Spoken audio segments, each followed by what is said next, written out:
my name is Ross. I'm a traveller from Scotland. Sierra from Canada. We've been here travelling Sri Lanka for 3 months now. When I first came to Sri Lanka, I came down here to Alutkama, Diakawa Water Sports Centre. This was my first stop in Sri Lanka, and I ended up living here in the southwest for a couple months, living with friends and just chilling for a while.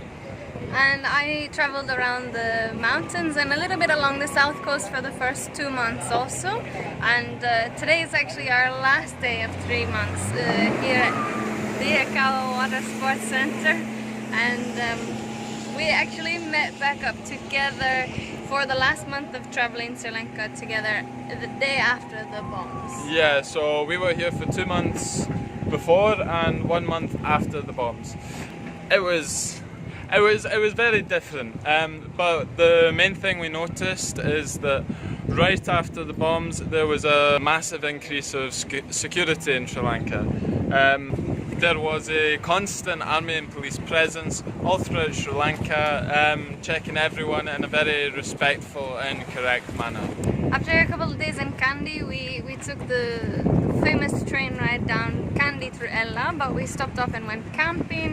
It was still really beautiful traveling around, and we also got a lot of help and interaction with locals, and it was beautiful. Obviously they're still dealing with sort of almost getting to celebrate the 10 years of peace and then having this attack happen, and also being really concerned for our safety as we were going. So we were having a lot of exchanges with locals about how we feel, and it was funny, like you were saying, that they were probably more concerned for our safety. We still felt incredibly safe after the attacks. It was just noticeable how much less tourism there was in the places like Ella, Arugambe, Trincomalee.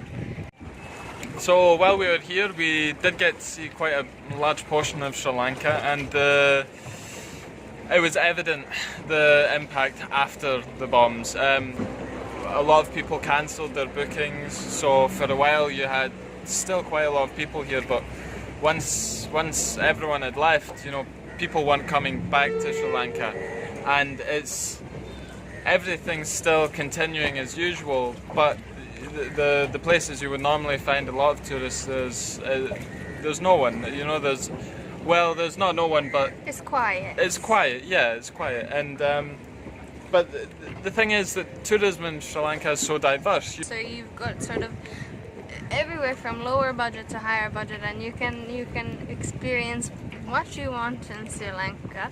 Everything's continuing as normal, but they're just waiting for the tourists to come back.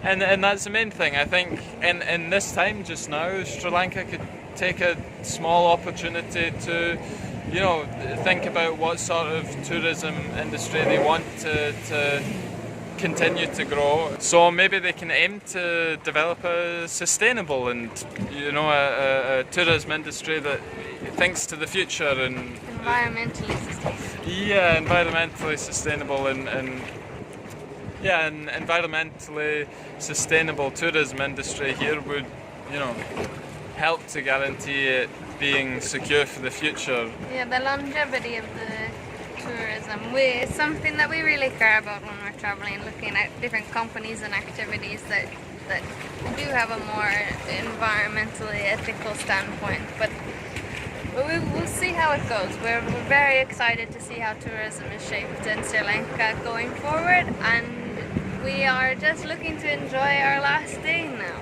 Yep, we're going to spend the last few hours here, chilling here at Diakawa, and soon we fly off and we look forward to returning very shortly.